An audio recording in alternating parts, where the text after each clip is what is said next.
Madame, Messieurs, bonsoir et bienvenue à ce nouveau numéro de Décryptage Info, ce magazine d'analyse et d'interprétation d'actualité politique et sociale que nous avons lancé ici à CPL Télévision. Nous prenons des questions majeures qui retiennent l'actualité dans ces domaines. Nous les mettons sur la table pour en débattre. Nous disons le Décry Info, c'est le tempo de l'actu selon notre feeling. Les feelings, c'est nous. Le tempo, c'est l'actualité qui les décide. Mais nous disons que ce que nous disons ici n'est pas du tout une parole d'évangile. Nous exposons nos arguments et nos propos étant pris de vos critiques parce que nous restons convaincus que du choc d'idées, la lumière finit toujours par jaillir. Je voudrais, comme d'habitude, vous remercier la main sur le cœur de la confiance que vous n'arrêtez de nous témoigner. J'ai vu que vous continuez à vous abonner, continuez donc à le faire, à liker nos vidéos, continuez à les partager et appeler vos amis et vos membres des familles à pouvoir s'abonner massivement. Aujourd'hui, je voudrais qu'on parle d'une chose. Vous savez, quand Dieu n'agrée plus les voix d'un homme, quand le ciel est contre une personne, vous allez voir qu'il y a l'impression que les signes indiens, les choses commencent de plus en plus à s'organiser contre la personne. Et ceux qui ont une spiritualité un peu poussée, ils vont dire qu'il y a un problème de signes indiens qui se passe. Et nous avons l'impression que lorsque vous regardez aujourd'hui la Kabylie, le FCC et Kabila, de plus en plus, chaque jour qui passe, on a l'impression que les signes indiens seraient en train de pourchasser le FCC de Kabila. J'en veux pour preuve ces sons qui circulent dans les réseaux sociaux de Lambert Mende Omalanga. Mende qui parle avec un cadre de son parti politique, des juges de la Cour constitutionnelle. Mende qui dévoile pratiquement la stratégie mise en place par la Kabylie pour contrôler la Cour constitutionnelle. Je voudrais qu'on parle des dessus des cartes de ces sons-là. De ces sons de Lambert Mende qui circulent dans les réseaux sociaux, tenter de tirer des leçons et des conclusions par rapport à ce qui est dit. Mais je voudrais pour ceux de nos téléspectateurs ou de nos auditeurs qui n'ont pas suivi, vous donner la possibilité de suivre ces sons de 2 minutes, 4 secondes je crois, où Lambert Mende s'apprend à un de ses collaborateurs de CCU. On reviendra ici pour tenter de commenter et de dire ce qui se passe exactement. Suivez d'abord ces sons et on va se retrouver après. Oui, camarade, c'est quoi cette histoire de prendre à partie les juges de la Cour constitutionnelle au nom de notre parti sans même nous informer, faire signer au maire des documents, aller avec maître... C'est toi qui engage le parti maintenant? Non, Excellence. Mais comment J'ai été convoqué hier par notre autorité morale pour m'expliquer. C'est pas ces affaires-là, comment il s'appelle, qui a pris ta place là au Parlement? C'est certain. Quel est son nom? Mbaki Masanga. Voilà. Au nom de Mbaki Masanga, CCU et allié prend à partie 5 juges de la Cour constitutionnelle. Tous les 5 juges pro-Kabila. On les prend à partie et il y a une procédure qui est ouverte à la Cour de cassation et les gens de cash veulent profiter de ça pour modifier complètement la composition de la Cour constitutionnelle. Et c'est moi l'instrument de ça maintenant. C'est moi. Personne ne parle de Bengo. Personne ne parle de Omer, de Mende, qui a changé de camp, il est pour Tshisekedi, etc. Tu te rends compte de ce qu'il fait faire? Je m'excuse, Excellence, on peut juste faire un désistement comme je Oui, mais il faut éviter de faire des histoires dans l'indiscipline, Bengo. Quand tu te fais confiance et puis tu fais des choses comme ça. Non, on croyait peut-être que ce n'est pas seulement Bengo Excellence, c'est tous les 31 qui ont essayé un peu de faire la prise. Non. Ici, il s'agit de Mbaki. Oui, ça c'est pour nous. On va parler de personne. Ça c'est pour nous. Les autres ont introduit, même vous pouvez demander même plus. Même CDAA, ils ont introduit aussi. Et les plus mobiles. On croyait peut-être que c'est une procédure qu'on faisait. Bon. Si, on préparait une prise en partie pour confisquer la Cour constitutionnelle en faveur de cash et nous arracher à nous le FCC. Ah oui, c'est quoi cette histoire? On va retirer, Excellence. On va retirer. Je m'excuse vraiment pour ça, c'était une procédure. Bon, moi je croyais peut-être, comme tous les autres l'ont fait, on va retirer. Il faut savoir gérer le temps. Quand une affaire n'a pas pu se faire, on assume ça. Nous cherchons comment tout caser, tout ça. Mais vouloir casser la baraque comme ça parce qu'on a un peu de fièvre, il faut casser le thermomètre, c'est pas sérieux. Sincèrement, Excellence, vous avez raison, Excellence. Je suis qui vaut pas, donc je m'incline, Excellence. Ok. Merci, papa. Là, vous venez de suivre, c'est donc M. Lambert Mende. Je voudrais d'abord que l'on commence par les faits avant que nous arrivions à tirer les conclusions. De quoi s'agit-il exactement? Vous avez entendu Lambert Mende s'en prendre à un de ses collaborateurs du parti, la Convention des Congolais Unis, la fameuse CCU. Qu'est-ce qu'il s'agit exactement? Vous le savez, après les élections, un groupe de députés nationaux avait été validé par la Cour constitutionnelle avant d'être invalidé toujours par la même Cour constitutionnelle après les manifestations et les brouhahas qu'il y a eu avec notamment les Daniel Safou, les Chéribert Okende et les autres. Dans ces groupes de députés validés et réinvalidés, vous avez notamment mon ami Luidor Balekelai et les autres. Il y a aussi certains députés qui étaient sur la liste de CCUE alliés qui se retrouvent. Et ces députés sont au nombre de 32. Ils ont créé une sorte de collectif pour réclamer de rentrer à l'Assemblée nationale comme député national. Et ils disent avoir été injustement invalidés par la Cour constitutionnelle. Mais non, plus d'une année après les élections, ces députés ont décidé de prendre en partie plutôt, les magistrats de la Cour constitutionnelle qui avaient rendu le verdict les invalidant. Ils sont au nombre de 32. Qu'est-ce qu'ils ont fait? Ils sont allés dans une procédure judiciaire qu'on appelle la prise à partie, introduire une requête pour une prise à partie à la Cour de cassation contre les juges de la Cour constitutionnelle ayant rendu verdict les invalidants. En fait, c'est ça les faits. La prise à partie, en réalité, en droit, c'est quoi? La prise à partie, c'est le fait qu'une personne victime d'un jugement rendu régulièrement par un juge, par un tribunal, dépose une action contre les juges. Donc, le condamné, estimant que le verdict rendu par les juges l'aurait été soit par dol, soit par corruption, soit par fraude. La loi autorise donc à une victime ou à quelqu'un qui a été condamné par une juridiction, par une cour ou par un tribunal, de pouvoir prendre à partie le juge. La prise à partie, juridiquement, est une opération qui concerne individuellement les actions rendues par les juges. Perrault Loire a été condamné dans une affaire contre Sir Nsumu. J'ai des preuves où j'estime que les motivations ayant concouru au verdict rendu par ces juges ne sont pas des motivations légales. On parle notamment de la corruption, de la fraude et même des dols. La loi me donne la possibilité d'aller à la Cour de cassation pour introduire une requête de prise à partie.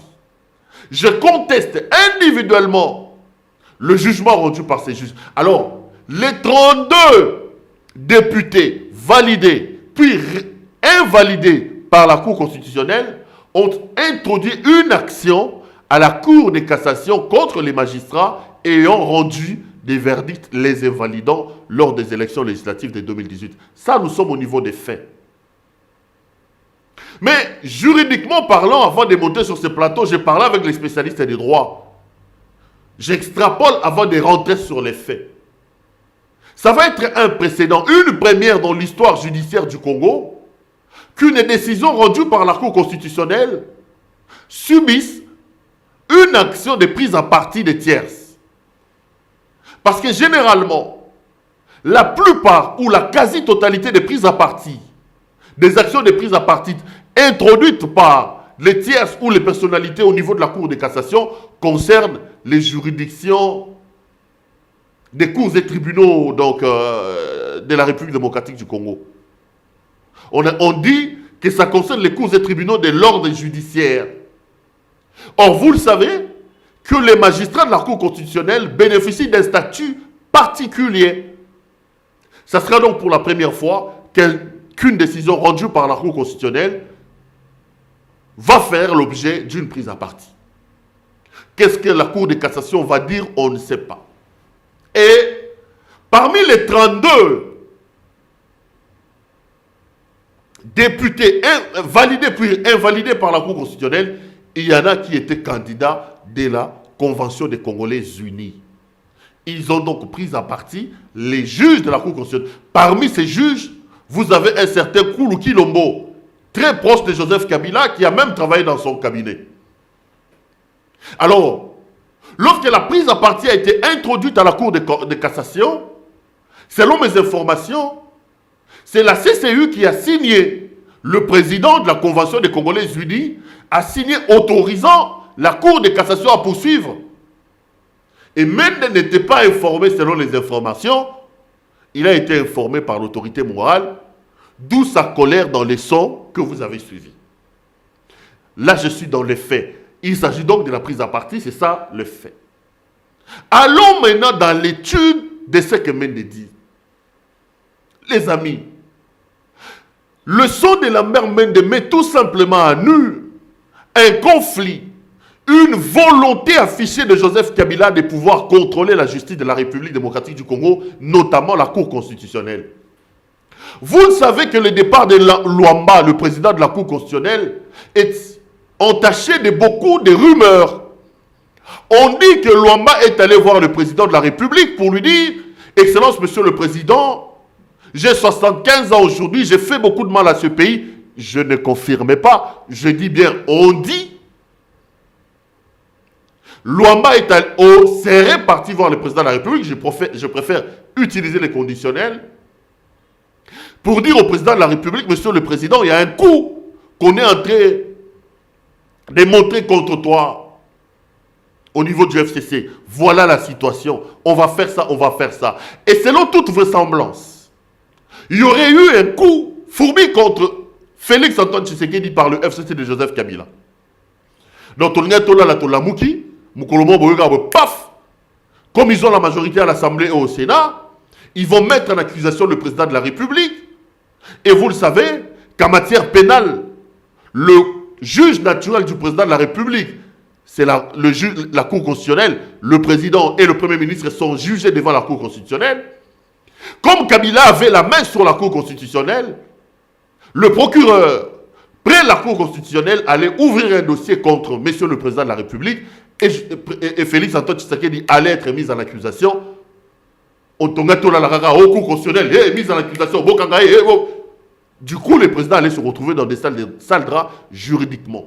Et Luamba aurait raconté tous ses plans au président de la République. Luamba a dit au président, voilà ce qui se passe. Voilà la situation, voilà les coups, voilà les plans. Nous avons été instruits pour faire ça, ça, ça, ça. Je parle au conditionnel, je n'affirme pas, je ne confirme pas, je relaie ce qu'on raconte. Et Luamba a demandé au président de la République de l'aider de quitter le pays. Beaucoup d'analystes ont dit que le président de la République a payé toutes les indemnités de Luamba. Il a ordonné qu'on paye aux vieillards ces indemnités et il aurait mis dans son avion, dans son propre avion, pour aller les déposer à Bruxelles. Aujourd'hui, nous parlons, Luamba se trouve en exil, paisiblement à Bruxelles. Vous avez vu dernièrement les images, il était calmement entouré de sa famille, en train de fêter les 75 ans de son anniversaire. Et il a tordu le cou au coup préparé par le FCC, qui a été surpris d'apprendre que Luamba a déposé sa démission auprès du président de la République. Effectivement, selon beaucoup d'analystes, Luamba, le même soir, lorsqu'il vient rapporter au président de la République le coup qui se préparait, il a fait sa lettre de démission, il a déposé auprès du président de la République. Et il est parti. C'est cette lettre-là qui a amené le juge de la Cour constitutionnelle à prendre acte de sa démission et envoyer le PV de prise d'acte de la démission de Luamba au président de la République. Après, le FCC a voulu créer des problèmes en disant que Luamba n'a pas démissionné. Lui-même, il a envoyé son avocat pour dire que c'est faux. Mais en réalité, il y avait un véritable coup qui se préparait à la Cour constitutionnelle contre le président de la République. Mais lorsque vous suivez les sons de la mère Mende, la mère Mende dit ceci. Il cite le nom de son collaborateur. Il dit, je viens de donner des explications à l'autorité morale. L'autorité morale m'a appelé dans tous ces états pour que je lui donne des explications sur ce que vous avez fait. Première chose, ceci est une preuve que Kabila dans le FCC, ce n'est pas une structure démocratique. Nous l'avons toujours dit. Pendant les 18 ans de Sorel, Kabila aura également eu le mérite de paupériser non seulement la population, mais également de paupériser nos intellectuels. Regardez comment ça s'est fait plutôt à Kingakati. Vous avez des professeurs d'université, des pères de famille, des maris des gens, des grands-pères. Mais lorsqu'ils vont là-bas, ils s'alignent à la queue leu comme si c'était des petits-enfants. Zachary Bababa se a même dit qu'on frappait les gens là-bas à Kingakati. Ceci est donc la preuve pour ceux qui nous disent que Kabila c'est un démocrate, pour ceux qui nous disent que c'est lui le père de la démocratie, c'est lui le père de l'alternance au Congo. Le son de la mère Mende est une preuve que Kabila ce n'est pas un démocrate, c'est un dictateur. Sinon, comment expliquer que lui, autorité morale, puisse s'en prendre à la mère Mende pour une procédure judiciaire? Les amis, pour des personnes qui se sentent lésées, pour des personnes qui se sentent, qui voient leurs droits être violés, supposés violés, quoi de plus normal que de s'adresser aux cours des tribunaux établis pour établir les faits au cas où leurs prétentions et leurs allégations s'avéraient être vraies? Pourquoi ça doit faire mal à Kabila que des Congolais qui estiment avoir subi des violations des droits puissent introduire des actions devant la Cour de cassation? Même de dire que l'autorité morale m'a appelé pour que je lui donne des explications. L'autorité morale n'aime pas la contradiction. L'autorité morale veut que lorsqu'il dit A, que tout le monde s'aligne derrière le A. Le son de la mère Mende est une preuve de la souffrance, de la dictature que la plupart des gens qui côtoient Kabila subissent. Discutez avec ceux qui étaient avec Kabila. Je vous ai toujours dit, lorsqu'il nous disait que je n'ai pas 15 personnes autour de moi, c'était un mensonge. C'est plutôt les 15 personnes qui n'avaient pas un bon chef. Parlez avec les Moïse Katumbi. Parlez avec les gens qui ont travaillé avec Kabila et qui l'ont quitté. Ils vous diront la difficulté qu'il y a à travailler avec cet homme. Les pôles d'intérêt, parce que vous êtes là. Tel peut vous appeler. Tantôt vous devez sécuriser les intérêts des Dada. Tantôt vous devez sécuriser les intérêts des tels. Vous êtes dans une situation où, quelle que soit votre intelligence, vous allez vous abrutir parce que le système installé par Kabila ne permet pas aux intelligences de pouvoir s'exprimer. Et la preuve, elle est là. Monsieur Lambert Mende, Monsieur Joseph Kabila, le problème, il est où? Si les Congolais qui se sentent lésés par une décision prise par une cour, d'ailleurs, le droit leur reconnaît le droit de prendre à partie les juges qui ont rendu ces verdicts. L'autorité morale serait dans tous ces états. Une autorité morale dictateur qui ne supporte pas la contradiction, qui veut que tout le monde s'aligne derrière la pensée unique. Premier élément. Deuxième élément, et l'élément grave d'ailleurs. Quand vous suivez les sons, Lambert Mende dit ceci. L'autorité morale m'a demandé des explications parce que vous vous prenez aux juges qui sont proche du FCC et proche de Joseph Kabila. Lambert Mende, c'est un gars très intelligent, vous le savez. Malgré qu'il ait le nom de tous les oiseaux ici, Tchakou National, etc., etc. Mais vous remarquez vous-même la difficulté car aujourd'hui, un gars comme Jolino Makelele a pouvoir remplacer cette grande gueule. Lui qui était l'image, l'avocat de la Kabylie. Quand Mende dit que vous êtes en train de vous en prendre au juge proche de Joseph Kabila, les amis, c'est ça le problème. C'est grave et extrêmement grave. Lambert Mende veut tout simplement nous montrer que pendant les 18 ans, Kabila a caporalisé la justice de ce pays. Nous avions une justice au pas. Comment des magistrats d'une haute instance, comme la Cour constitutionnelle, la plus grande instance judiciaire du pays, comment ces magistrats peuvent être les proches de Joseph Kabila? Au détriment justement du principe de la neutralité des magistrats. La justice est apolitique. Les magistrats ne peuvent pas être réputés proches d'eux. En 18 ans, Kabila nous a détruits. Kabila a détruit le Congo, même dans ses structures les plus profondes. Mende nous révèle ici que vous avez des magistrats proches de Kabila. D'où d'ailleurs la colère. Lorsqu'ils ont fait signer cette histoire à Pepe Ilunkamba, disons que je ne veux pas endosser les ordonnances signées par le président de la République, comme si Ilunkamba avait lu la loi, Ilunkamba avait lu la Constitution, et il y a un article qui dit que pour que les ordonnances du président de la République soient valables, pour que les ordonnances du président de la République entrent en vigueur, elles doivent avoir absolument un avis d'endossement du Premier ministre. L'objectif était simple, les amis. Contrôler la Cour constitutionnelle au fait de l'utiliser comme un éventail contre Félix Antoine Tshisekedi. Parce que Mende nous dit les 5 juges sont proches de Joseph Kabila. Donc notre Cour constitutionnelle a 5 juges qui sont proches de Joseph Kabila. J'ai vu certains analystes dire que c'est faux. C'est une fuite en avant. Aujourd'hui, il n'y a plus de juges proches de Kabila là-bas. Je ne suis pas dans ce débat. Je reste en train d'analyser les sons de Lambert Mende. C'est grave ce que Lambert Mende est en train de dire.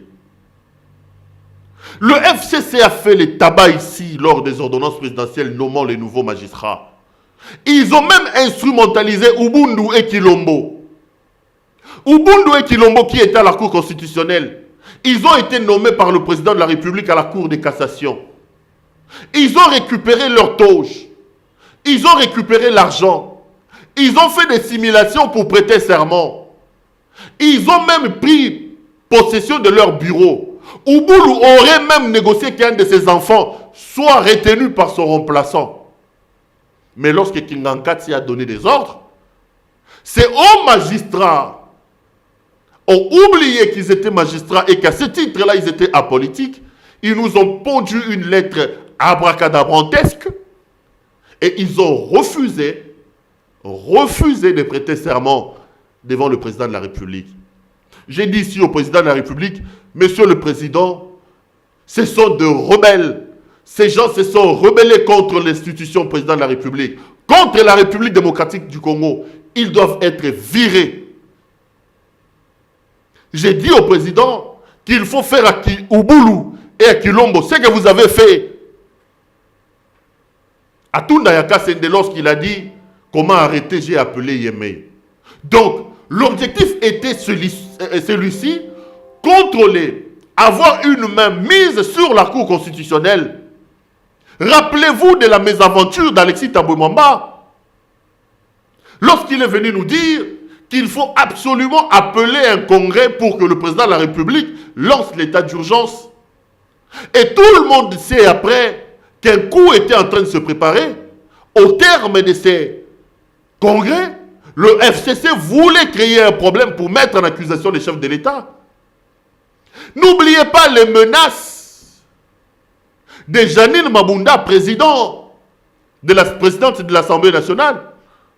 Lorsque le président de la République, lors d'un voyage, je crois que c'était à Londres, évoque la possibilité de la dissolution de l'Assemblée nationale, sans aucune considération et sans aucun respect, Mabunda lui a fait une conférence de presse ici en disant que si lui peut dissoudre l'Assemblée nationale, nous aussi nous avons la possibilité avec notre majorité de les mettre en accusation. Donc, pour Kabila, le contrôle de la Cour constitutionnelle était un enjeu de taille. Et Mende le dit, les amis. Mende le dit. Les 5 juges sont proches de Joseph Kabila. Quelle honte pour mon pays. Quelle honte pour le FCC. Quelle honte pour Joseph Kabila. Les amis, je vais répéter ce message. Au-delà de tout, Joseph Kabila doit comprendre une chose. Qu'il est au Congo aujourd'hui, à l'aise. Et la personne qui lui donne des béquilles pour être à l'aise, c'est Félix Antoine Tshisekedi. Kabila, c'est un homme vomi, c'est un homme honni. La plupart des Congolais, la quasi-totalité de ces peuples n'aiment pas Joseph Kabila. Et ce n'est pas la première fois que je l'ai dit. Nous appelons d'ailleurs à la rupture de ce mariage contre nature qui permet à Kabila de se couvrir. Mais Joseph Kabila doit comprendre une chose. Les Congolais sont capables d'oublier Kabila. Entre guillemets, de pardonner à Kabila. Parce que pour Kabila, il y a deux choses sur lesquelles il est prêt à donner sa vie. Un, c'est sa sécurité et celle de sa famille. J'ai dit à tous les turiféraires, aux courtisans qui sont autour de lui, faites attention. Kabila va vous abandonner.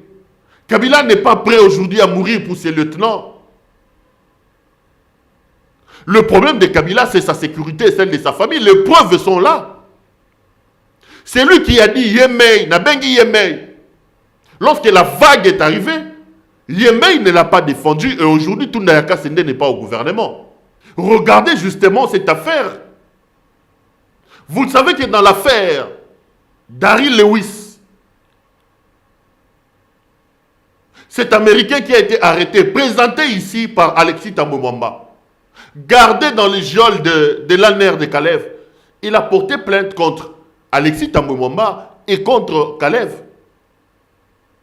Et un tribunal américain, à son temps, a rendu un verdict estimant que Alexis Thambwe Mwamba et Kalev Moutonde ne pouvaient pas être poursuivis aux États-Unis parce qu'à l'époque des faits, ils jouissaient d'une immunité due à leur rang. Pourquoi ça s'est passé comme ça? Parce que Kabila a utilisé beaucoup de lobbyistes. Il y a des avocats qui ont été recrutés. Il y a des lobbyistes qui ont été aux États-Unis d'Amérique pour influer sur la décision. Mais lorsque Daryl Lewis a attaqué la décision de ce tribunal récemment ici devant la Cour constitutionnelle des États-Unis d'Amérique, la Cour suprême, Kabila n'a plus mis les mêmes moyens à disposition d'Alexis Thambwe Mwamba et de Kalev. La Cour suprême américaine a décidé d'annuler la décision rendue par ce tribunal. La Cour suprême estime qu'aujourd'hui Alexis Thambwe Mwamba et Kalev peuvent être jugés et accusés aux États-Unis d'Amérique. Kabila les a abandonnés. Les mêmes moyens utilisés lorsque le tribunal devait rendre un verdict, les mêmes moyens n'ont plus été utilisés. Kabila n'a plus mis les mêmes moyens. Aujourd'hui, Alexis Thambwe Mwamba et Kalev Moutonde peuvent être poursuivis aux États-Unis d'Amérique. Pour dire ceci, Kabila tient à deux choses. D'abord, la sécurité, sa propre sécurité et celle de sa famille. Pas la sécurité de la mère Mende, pas la sécurité de Némi Moulania, pas celle de Obem Inaku. Emmanuel Ramazani Shadari, Kulutu. Bossa l'attention, Bokeba na biloba loba, Bokeba na biloba loba. Bokeba. Et la deuxième chose à laquelle Kabila tient, ce sont ses biens. Parce qu'en 18 ans, Kabila s'est constitué un empire financier terrible, et lui et sa famille. Vous n'avez qu'à lire les tout derniers rapports et des Reuters et des Bloomberg et d'autres structures avant la fin des mandats de Kabila. Reuters et Bloomberg nous ont dit ici que Kabila a plus de 70 entreprises éparpillées à travers le monde. Et ces entreprises-là coûtent des milliards de dollars américains. Et vous allez évidemment vous rendre compte que ces études ont révélé que non seulement qu'il avait des sociétés, mais Kabila avait aussi des carrés miniers partout. Bloomberg a même dit que ses enfants de 14 ans avaient eux aussi des carrés miniers. Des enfants qui étaient mineurs. Donc Kabila tient à la protection de ces deux choses. Sa sécurité et ses biens. Mais j'ai comme l'impression que Kabila ne doit pas énerver les gens. Les Congolais sont capables, si Kabila décidait de laisser un peu la souveraineté de ce pays, de laisser le pays fonctionner correctement, sans vouloir absolument avoir une même mise. Les gens peuvent l'oublier et même pardonner ses dégâts, en se disant, bon, Afandanae. Mais aujourd'hui, vous avez un homme qui non seulement est venu ici de la manière dont on connaît, s'est fait énormément d'argent, il réclame sa sécurité, celle de sa famille, celle de ses biens, mais par-dessus tout, il veut contrôler encore tout. Alors qu'il a géré le pays pendant 18 ans, et en 18 ans, le constat est plus que décevant, plus qu'amer. C'est dans cette logique-là que le son de Mende vous dit que ce sont les juges proches de Kabila. C'est la volonté de Joseph Kabila à contrôler tout. Monsieur le Président de la République, faites attention à votre allié. C'est quel allié qui veut contrôler la Cour constitutionnelle pour mettre en accusation son partenaire? Quand vous entendez plutôt ce qu'Alexis Tambemwamba dit, est-ce que vous avez l'impression que c'est un allié? C'est quel allié qui laisse Janine Mabunda manquer du respect au président de la République? Le mariage est contre nature, c'est un mariage qui nous amènera nulle part. Et il est temps que notre président puisse s'émanciper de cet homme qui a détruit le pays. Au besoin, rompre ce mariage et envisager le décollage de ce pays. Donc, Mende nous met tout simplement à nu le complot que le FCC est en train d'organiser contre le pays et contre le président de la République. Il revient au président de la République de tirer les conséquences de tout ça et de faire très très attention. Bandeko, les signes vont s'aligner comme ça. Sinon, comment vous pouvez comprendre qu'un propre collaborateur de Lambert Mende puisse l'enregistrer et décide de mettre ça dans les réseaux sociaux? Ce sont les signes indiens, la preuve que Dieu n'est plus avec ces gens-là. En réalité, il est temps que Kabila et ses hommes nous laissent un peu tranquilles et permettent à ce pays de se développer. Voici ce que j'avais à vous dire pour aujourd'hui, les amis, sur cet appel et sur ces sons de la mère Mende qui circulent dans les réseaux sociaux. Continuons à aimer ce pays et à travailler pour son développement et son redressement. Chacun dans son coin, selon ce qu'il est en train de faire, plantons dans nos cœurs l'amour de ce pays parce que c'est le seul bien que nos ancêtres nous ont laissé. C'est le seul bien que nous avons en commun et que nous allons également laisser à nos enfants. Merci à vous de nous avoir suivis et à la prochaine. Bonsoir chez vous.